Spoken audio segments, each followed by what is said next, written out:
बारान, आखिर तुम कर क्या रहे हो? और ये राजदारी कैसी? तुम जानते हो ना कि दुश्मन कौन है? ये तुम्हारा मसला नहीं है, तुम इसमें दखल ना दो। दखल दे चुकी हूँ मैं। मेरे आईडी कार्ड पे कारा भी लिखा है। इस खानदान से मुतालिक हर चीज मुझे भी मुतासिर करती है। मैं कई हफ्तों से देख रही हूँ तुम, अम्मी और बाबा छुप छुप कर मिल रहे हो। तुम कभी हार नहीं मानती, कभी नहीं। बारान, मुझे इस हालत में अपने पीछे मत दौड़ाओ। तुम मेरे पीछे आना छोड़ दो ना।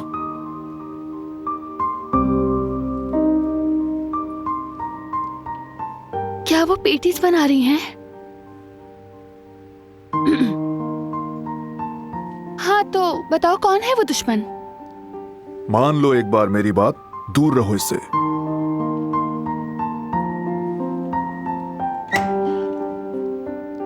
तुम जितना चाहे भाग लो बारान, मैं जानकर रहूंगी कि दुश्मन कौन है।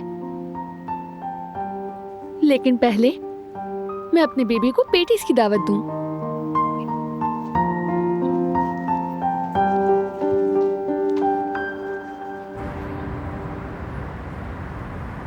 हारून मेरे भाई, यकीन करो मेरा, मैं तुम्हें बता नहीं सकता कि मैंने तुम्हें कितना याद किया। तुम कहाँ चले गए थे? यहाँ की रौनक तुम्ही से तो है, कसम से। हाँ मेरे भाई, बिल्कुल ऐसा ही है। खुश आमदीद फिर एक बार। ये वापस क्यों आया है?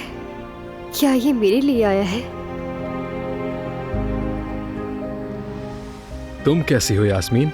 खुश आमदीद नहीं कहोगी? हाँ, दरअसल वो तुम अचानक आ गए तो मैं हैरान रह गई, बस इसीलिए। खैर, खुशामदीद तुम्हें। मैं तो खुश हूं, लेकिन तुम्हारे चेहरे से नहीं लग रहा। क्या हाल है तुम्हारा? वो मैं बस यहाँ सफाई कर रही थी, इतने में तुम आ गए, और कुछ नहीं।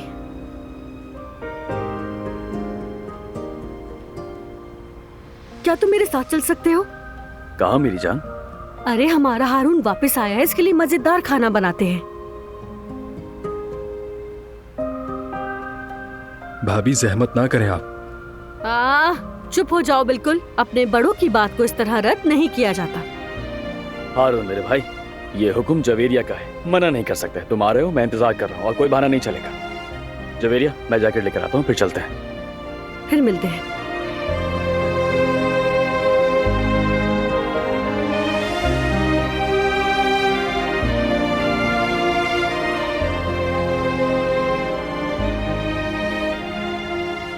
तुम आ रहे हो?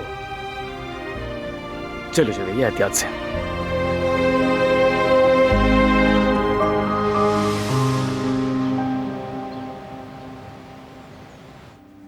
ठीक है, जैसे कि हमने बात की थी। ठीक है, समझ गया, फिर बात करते हैं हम।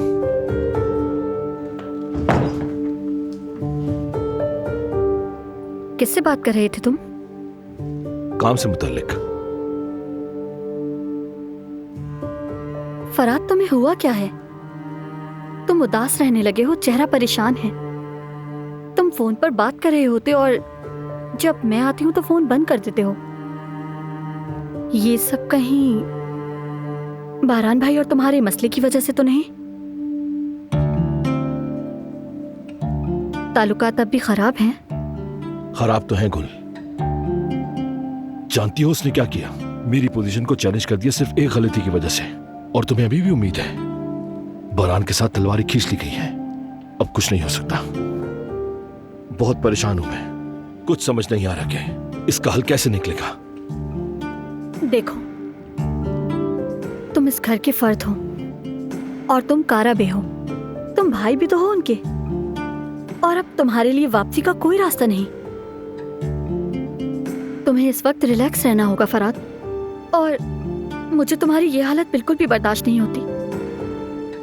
कुछ नहीं किया जा सकता। ये जंग मैंने नहीं, उसने शुरू की। खानदान होना, आपस में भाईचारा होना एक हद तक ही होता है, तुम नहीं समझोगी।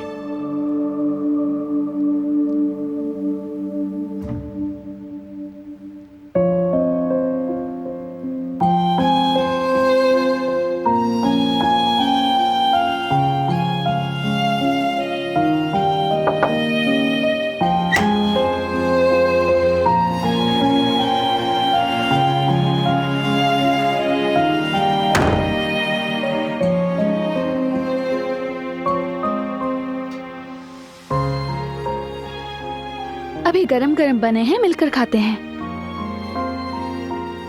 नहीं बेटा, मैं नहीं लूंगी। प्लीज अम्मी, आप नाश्ते पर भी नहीं आई।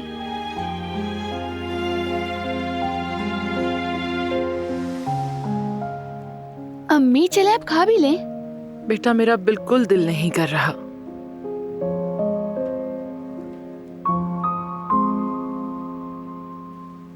काफी हफ्तों से कुछ तो चल रहा है। आप और बारान मुसलसल मीटिंग्स कर रहे हैं, सरगोशियों में बातें कर रहे हैं। आखिर ये हो क्या रहा है? उस वक्त भी जब मैं कमरे में आई तो फौरन चुप हो गए। क्या बातें कर रहे थे? नहीं बेटा, क्या होगा? हम तुमसे कुछ छुपा थोड़ी रहे हैं। कंपनीज और हमारा सारा सामान चला गया है। तुम जानती हो बारान के साथ हिसाब किताब कर रही थी। ठीक है, जैसे आपकी मर्जी। क्या हम थोड़ा बाहर चलें? तुम चली जाओ। मैंने तो अपना सब कुछ खो दिया। मैं यहाँ एक रेफ्यूजी की तरह आई हूँ। एक हारी हुई औरत के तौर पर सामने नहीं आना चाहती मैं किसी के भी। अम्मी प्लीज ऐसा बिल्कुल मत सोचें। आप मेरी अम्मी हैं। आपकी जगह हमारे साथ है। वैसे भी खानदान इंसान को बगैर किसी शर्त के हर हाल में कबूल करता है। सालों बाद हम मिले हैं और अच्छा है ना कि हम साथ वक्त गुजार रहे हैं। और वैसे भी इस वक्त मुझे आपकी बहुत जरूरत है। तुम कितनी अच्छी हो। मैं बहुत खुशनसीब हूँ। इतनी अच्छी औलाद मिली है। ठीक है, तुम पहले चली जाओ। मैं कपड़े बदलकर बाद में आती हूँ।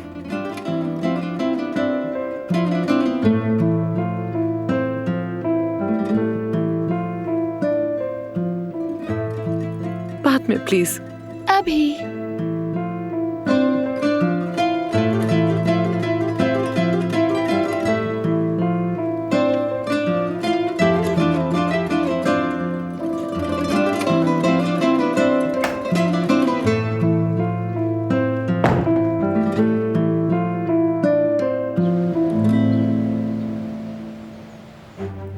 सबिया साहिबा ने काराबे पे बहुत भरोसा किया।